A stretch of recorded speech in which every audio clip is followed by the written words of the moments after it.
Woman killed at Portmore gas station. Hi again and welcome. This is Links 007 TV News Report, and we'll be right back with the full details to come.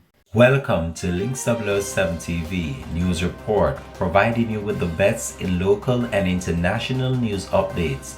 This is a place where you can get the most reliable and informative news information. Links 007 TV News Report. Welcome back and thanks for joining us. This is Links 007 TV News Report. The police have released more information on Tuesday's shooting death of a pump attendant at a gas station in Portmore, St. Catherine.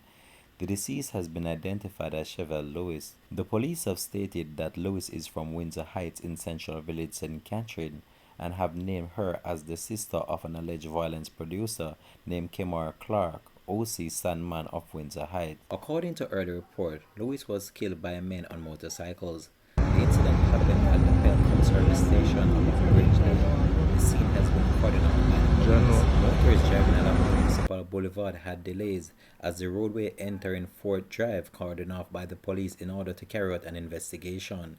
Links 007 TV will have more details to come on this in a later newscast. Thanks for watching.